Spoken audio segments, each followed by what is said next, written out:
प्रिय विद्यार्थियों, जेपीआईसी online classes में आपका स्वागत है। पिछले वीडियो में हमने आपको डायरेक्ट इनडायरेक्ट नरेशन में टेंसेस के चेंजेस के बारे में बताया था। आज हम डायरेक्ट इनडायरेक्ट के अंतर्गत प्रोनाउंस के चेंजेस के बारे में आपको बताएंगे। साथ ही साथ कुछ निकटता प्रकट करने वाले शब्दों का परिवर्तन किस प्रकार से इनडायरेक्ट स्पीच में किया जाता है उसके बारे में भी जानेंगे। और इसके लिए सबसे महत्वपूर्ण है कि रिपोर्टिंग वर्ब और रिपोर्टेड स्पीच के सब्जेक्ट्स और ऑब्जेक्ट्स का ध्यान देना। तो सबसे पहले रिपोर्टेड स्पीच का सब्जेक्ट अगर फर्स्ट पर्सन का है यानी आई और वी है, यदि रिपोर्टेड स्पीच का सब्जेक्ट आई वी यानी फर्स्ट पर्सन का है तो रिपोर्टिंग वर्ब के सब्जेक्ट के अकॉर्डिंग उसमें परिवर्तन होता है।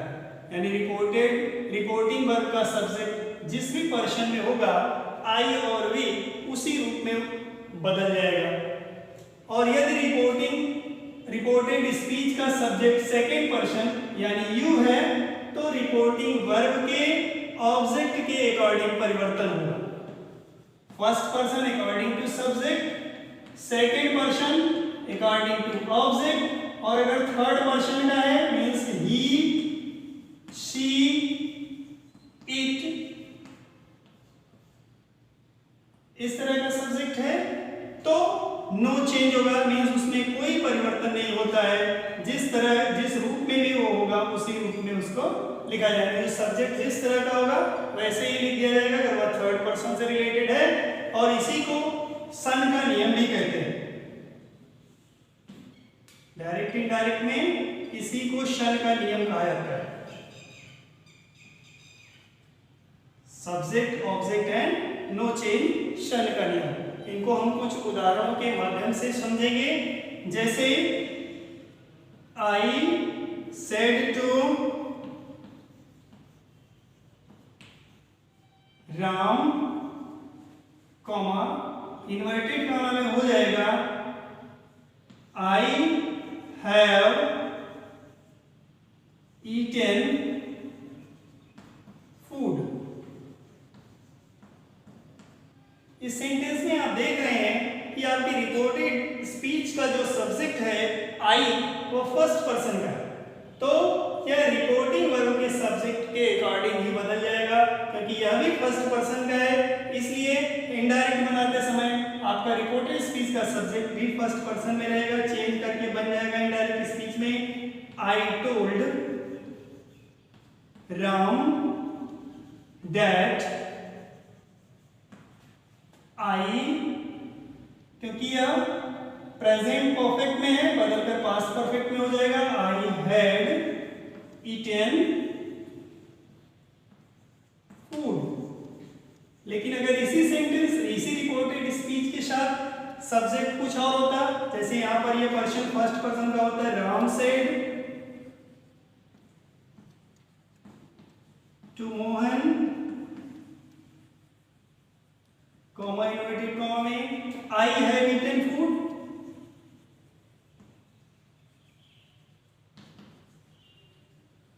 आप दोनों सेंटेंसेस में देख रहे हैं रिपोर्टेड स्पीच सेम है, लेकिन रिपोर्टिंग वर्ब का सब्जेक्ट इसमें फर्स्ट पर्सन का है और इसमें थर्ड पर्सन सिंगुलर नंबर का है, तो रिपोर्टेड स्पीच का सब्जेक्ट भी थर्ड पर्सन सिंगुलर नंबर में बदल दिया जाएगा। चेंज कर देंगे सेंटेंस को, बन जाएगा राम टोल्ड मोहन दैट। अब यहाँ आई की जगह थर्ड पर्सन सिंगुलर नंबर का सब्जेक्ट होना चाहिए और राम क्योंकि मैस्कुलिन जेंडर है, masculine gender third person singular number subject ही होता है, तो यहाँ पर दैट आई की जगह पर ही हो जाएगा ही हैड ईटेन फूड। इसी तरह से ऑब्जेक्ट में चेंज करेंगे, Ram said to me, comma inverted comma में you are going मेरठ।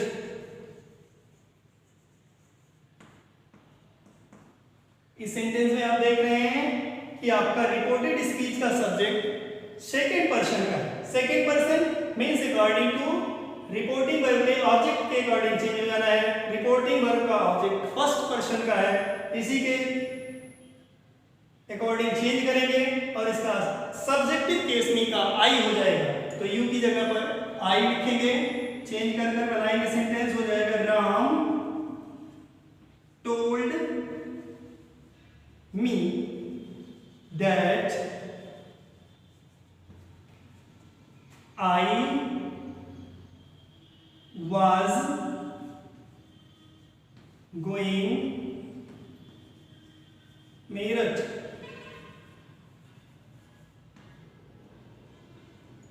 क्योंकि यह सेंटेंस प्रेजेंट कंटिन्यूअस में था इसलिए बदल करके पास्ट कंटिन्यूअस में हो गया। सब्जेक्ट आपका सेकंड पर्सन का था, बदल करके फर्स्ट पर्सन में हो गया। ऐसा इसलिए होगा क्योंकि second person is change according to reporting verb object, और रिपोर्टिंग वर्ब का ऑब्जेक्ट आपका फर्स्ट पर्सन का था, ऑब्जेक्टिव केस में था, लेकिन जब सब्जेक्टिव में जाएगा तो मी की जगह पर आई हो जाएगा। उसी तरह से अगला सेंटेंस नो चेंज से related,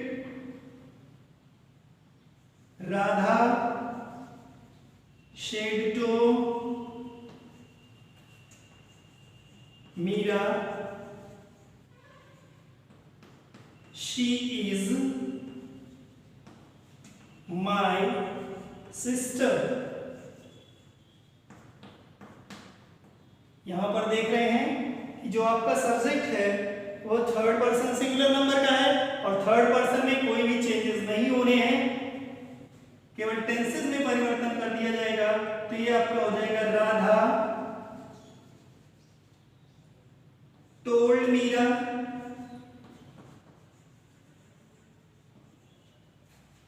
that she was my है, माई राधा ने अपने लिए बोला है, फर्स्ट पर्सन का है, अकॉर्डिंग टू राधा चेंज हो जाएगा, माई की जगह हर हो जाएगा, हर सिस्टर। तो इस तरह से परिवर्तन हुए, first person according to subject, second according to object, third person no change. अब हम निकटता प्रकट करने वाले ऐसे शब्दों के बारे में जानेंगे जिनके चेंजेस इनडायरेक्ट स्पीच में होते हैं। जैसे नाउ, अगर इन डायरेक्ट स्पीच में नाउ है तो बदलकर देन हो जाएगा, दिस बदलकर दैट हो जाता है, दीज बदलकर दोज हो जाता है, एगो बदलकर बिफोर हो जाता है, दस बदलकर शो हो जाता है, last day the previous day में चेंज हो जाएगा, टुडे दैट डे में, यस्टरडे द प्रीवियस डे में, tomorrow the next day, here बदलकर देयर हो जाएगा, कम का गो हो जाता है, टुनाइट का दैट नाइट। इनको हम कुछ उदाहरणों के माध्यम से समझेंगे। जैसे पहले सेंटेंस में आप देख रहे हैं Ram said to me I am reading now, change करेंगे इसका इनडायरेक्ट स्पीच में हो जाएगा Ram told me that I, subject आपका फर्स्ट पर्सन का अकॉर्डिंग टू नाउन चेंज हो जाएगा, that he was reading, now बदलकर देन हो जाएगा, देन और कामा और इन्वर्टेड कामा रिमूव कर देंगे। दूसरे सेंटेंस में देख रहे हैं, सेंटेंस आपका है he said to me Mukesh will go today, change कर लेंगे इनडायरेक्ट स्पीच में, he told me that Mukesh will go का वुड गो हो जाएगा, would go today that day. तीसरे सेंटेंस देखें, he promised I will do it tomorrow, change कर लेंगे, he promised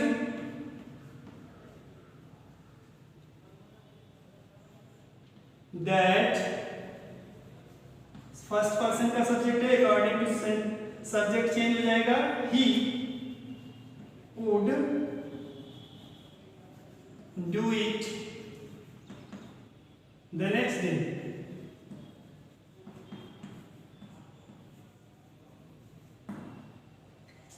Ram said, I went school yesterday. Ram said that subject first person का reported speech क्या है, बदल जाएगा राम के अकॉर्डिंग ही, क्योंकि पास्ट इंडेफिनिट है, बदलकर पास्ट परफेक्ट हो जाएगा। He had gone school the last day.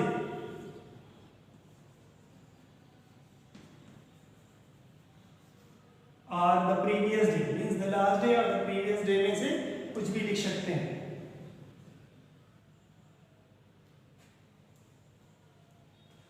प्रिय विद्यार्थियों, आज हम लोगों ने प्रोनाउंस के चेंजेस के बारे में और निकटता प्रकट करने वाले शब्दों के बारे में जाना। इसके बारे में घर पर अभ्यास करिए, इस तरह के सेंटेंसेस को इनडायरेक्ट में बदलिए।